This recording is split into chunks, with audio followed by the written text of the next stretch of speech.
مشکلات کو خاطر میں نہ لانا۔ منزل مقصود کی راہ میں جو مشکلیں پیش آئیں، دشمن جو تکلیفیں پہنچائیں، مخالفین جو طعن و طنز کریں، ان میں سے کسی چیز کو خاطر میں نہ لایا جائے اور ان سے بد دل اور پست ہمت ہونے کی بجائے اور زیادہ استقلال اور استواری پیدا ہو۔ حضرت صلی اللہ علیہ وآلہ وسلم کو اسی لیے دوسری وحی میں جب تبلیغ اور دعوت کا حکم دیا، ساتھ ہی اس حقیقت سے بھی آپ صلی اللہ علیہ وآلہ وسلم کو باخبر کر دیا گیا۔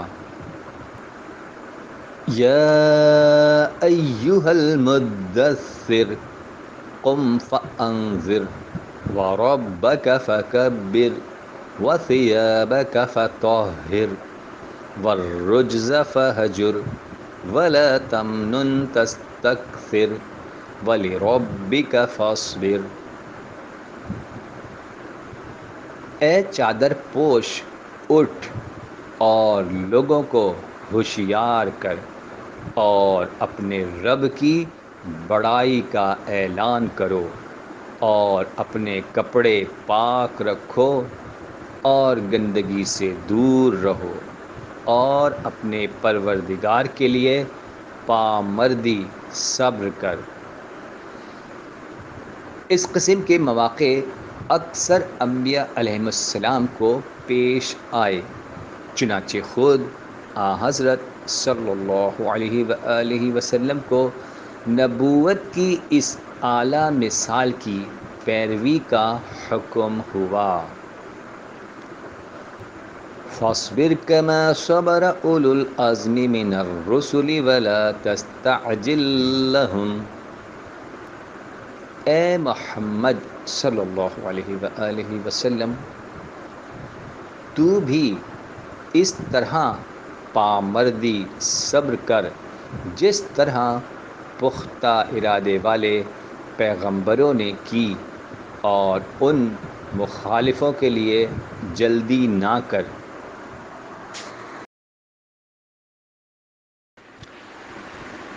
حق کی دعوت اور تبلیغ۔ حضرت لقمان علیہ السلام کی زبان سے بیٹے کو یہ نصیحت سنائی گئی کہ حق کی دعوت و تبلیغ، امر بالمعروف اور نہی عن المنکر کا فرض پوری استواری سے ادا کر، اور اس راہ میں جو مصیبتیں پیش آئیں ان کا مردانہ وار مقابلہ کر۔ وَأْمُرْ بِالْمَعْرُوفِ وَانْهَ عَنِ الْمُنْكَرِ وَاصْبِرْ عَلَى مَا أَصَابَكَ إِنَّ ذَلِكَ مِنْ عَزْمِ الْأُمُورِ۔ نیکی کا حکم کر اور برائی سے روک، اور جو مصیبت پیش آئے اس کو برداشت کر، یہ بڑی پختہ باتوں میں سے ہے۔ کفار عذاب الہی کے جلد نہ آنے یا حق کی ظاہری بے کسی و بے بسی کے سبب حضرت صلی اللہ علیہ وآلہ وسلم کو اپنے دلدوز طعنوں سے تکلیف پہنچاتے تھے۔ حکم ہوا کہ ان طعنوں کی پرواہ نہ کر اور نہ ان سے دل کو اداس کر، بلکہ اپنی دھن میں لگا رہ اور دیکھ کہ تجھ سے پہلے پیغمبروں نے کیا کیا۔ اصبر علی ما یقولون واذکر عبدنا داود۔ ان کے کیے پر صبر کر اور ہمارے بندے داؤد کو یاد کر۔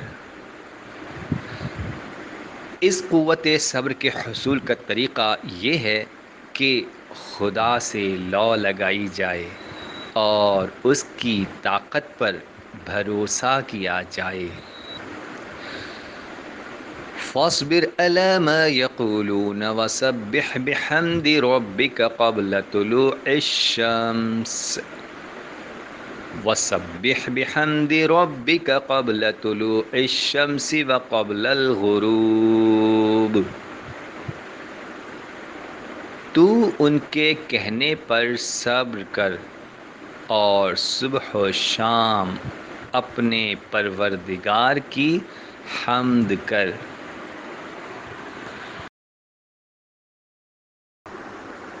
صبر کا رشتہ۔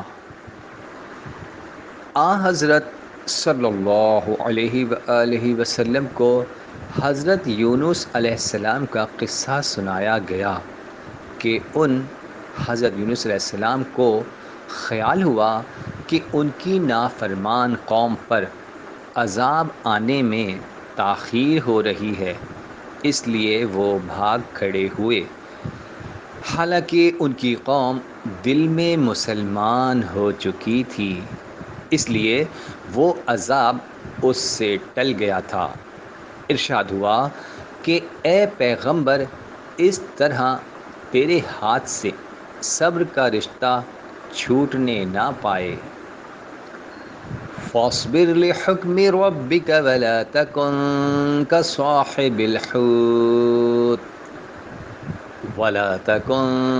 کصاحب الحوت اذ نادى وهو مکظوم۔ اپنے پروردگار کے فیصلے کا ثابت قدمی کے ساتھ انتظار کر اور مچھلی والے یونس کی طرح نہ ہو۔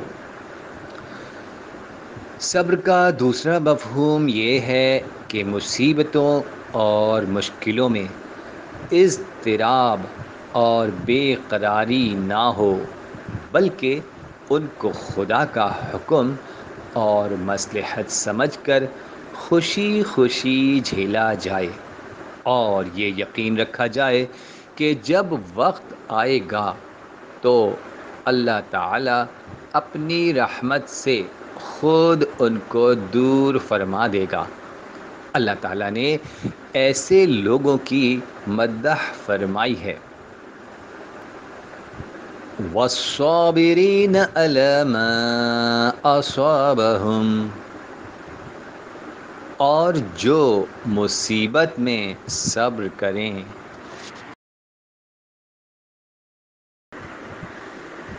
اخلاقی حیثیت سے بڑی بہادری۔ صبر کا ایک مفہوم یہ ہے کہ برائی کرنے والوں کی برائی کو نظر انداز اور جو بدخواہی سے پیش آئے اور تکلیفیں دے اس کے قصور کو معاف کیا جائے، یعنی تحمل اور برداشت میں اخلاقی پامردی دکھائی جائے۔ قرآن پاک کی کئی آیتوں میں صبر اس مفہوم میں استعمال ہوا ہے۔ ارشاد ہوتا ہے، وَإِنْ عَاقَبْتُمْ فَعَاقِبُوا بِمِثْلِ مَا عُوقِبْتُمْ بِهِ وَلَئِنْ صَبَرْتُمْ لَهُوَ خَيْرٌ لِلصَّابِرِينَ وَاصْبِرْ وَمَا صَبْرُكَ إِلَّا بِاللَّهِ وَلَا تَحْزَنْ عَلَيْهِمْ وَلَا تَكُ فِي ضَيْقٍ مِّمَّا يَمْكُرُونَ۔ اگر تم سزا دو تو اس قدر جس قدر تم کو تکلیف دی گئی، اور البتہ اگر صبر برداشت کرو تو صبر کرنے والوں کے لیے یہ بہتر ہے، اور تو صبر کر، اور تیرا صبر کرنا نہیں لیکن خدا کی مدد سے، اور ان کا غم نہ کر اور نہ ان کی سازشوں سے دل تنگ ہو۔ یہ صبر کی وہ قسم ہے جو اخلاقی حیثیت سے بہت بڑی بہادری ہے۔ مسلمانوں کو اس بہادری کی تعلیم بار بار دی گئی ہے اور بتایا گیا ہے کہ یہ صبر و برداشت کمزوری سے یا دشمن کے خوف سے یا کسی اور سبب سے نہ ہو، بلکہ صرف خدا کے لیے ہو۔ والذین صبروا ابتغاء وجہ ربہم واقاموا الصلاة وانفقوا مما رزقناہم سرا وعلانیۃ ویدرؤون